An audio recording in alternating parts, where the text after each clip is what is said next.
And for farmers, getting onto those shelves is not just desirable, it is often a matter of survival. It feels like a marketplace of freedom, a place where competition thrives and everyone wins. But behind those gleaming shelves lies a power structure that most shoppers never think about, one that reaches all the way back to the farms where food is actually grown. The relationship between supermarkets and farmers is not a partnership of equals. It is a system where the balance of power tilts heavily in favor of the retailers, and the consequences of that imbalance ripple through rural communities, food quality, and the very future of agriculture itself. To understand how this control works, you first need to understand the structure of modern food retail. In most developed countries, a handful of supermarket chains dominate the grocery market. In the United Kingdom, just 4 retailers, Tesco, Sainsbury's, Asda, and Morrisons, control more than 60% of all grocery sales. In the United States, Walmart alone accounts for roughly 25% of all grocery spending. Farmers who refuse risk losing their contract entirely, which for many means losing their primary source of income overnight. When a supermarket negotiates with a farmer or a food producer, the retailer holds most of the cards. They can demand lower prices simply because the farmer has few other places to sell large volumes of produce. This is known as buyer power, and it is one of the most well-documented phenomena in agricultural economics. Supermarkets use their dominant position to push prices down to levels that are sometimes below the actual cost of production, leaving farmers in a situation where they are essentially paying to supply the store. This price pressure does not happen in a single dramatic confrontation. It happens gradually, through annual renegotiations, through demands for promotional discounts, and through what the industry calls cost-price reduction programs. A supermarket might tell a supplier that to keep their contract for another year, they need to reduce their price by 3%. The cost of compliance falls entirely on the farmer, adding another layer of financial pressure to an already strained business model. On the surface, quality standards seem reasonable. Consumers want safe, consistent, attractive food, and supermarkets are simply responding to that demand.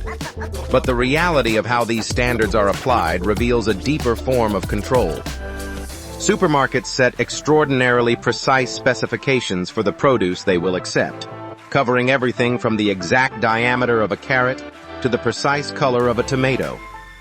Anything that falls outside these specifications is rejected, regardless of its nutritional value or taste.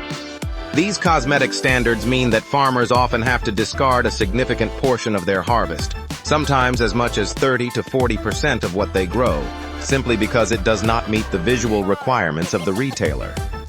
The farmer still bears the full cost of growing that rejected produce, but receives no payment for it. And in countries without such oversight, they remain entirely unchecked. These agreements are typically written by the supermarket's legal teams and presented to farmers on a take-it-or-leave-it basis. They are rarely negotiated in any meaningful sense. Within these contracts, supermarkets often include clauses that give them the right to cancel orders with little or no notice, to change specifications after an order has been placed, and to pass back costs for things like packaging changes or promotional campaigns. These clauses transfer enormous financial risk from the retailer to the farmer. One of the most damaging practices is what is known as retrospective discounting, where a supermarket demands a payment or discount from a supplier after the goods have already been delivered and sold. This practice, which was widespread in the United Kingdom until it was partially addressed by the Groceries Code adjudicator, the power supermarkets hold over farmers has accelerated a process of consolidation in agriculture that is fundamentally reshaping the rural landscape. Because only large-scale producers can absorb the price pressure, the compliance costs, and the risk of contract cancellation, small and medium-sized farms are being squeezed out of the market. The farms that survive are the ones that grow bigger, invest in industrial-scale equipment, and accept ever thinner margins in exchange for the volume of business that supermarkets require. This is not natural market evolution. It is a structural outcome driven by the buying power of a small number of retailers.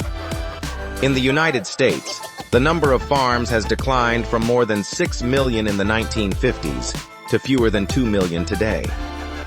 In the United Kingdom, Thousands of dairy farms have closed over the past 2 decades as milk prices paid by supermarkets fell below the cost of production. These are not just statistics.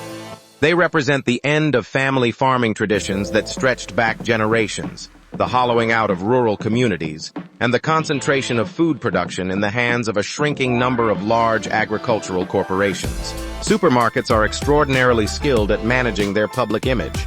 They invest heavily in marketing campaigns that celebrate local farmers, promote sustainability, and promise ethical sourcing. Walk through the produce section of any major supermarket, and you will see photographs of smiling farmers, labels boasting about regional origins, and promises of fair trade and responsible farming. These narratives are carefully constructed to make consumers feel good about where their food comes from, and they are often deeply misleading. The reality behind these marketing stories is frequently at odds with the actual terms under which farmers supply those supermarkets. A farmer might appear in a supermarket's advertising campaign while simultaneously struggling to survive on the prices that same supermarket pays for their produce.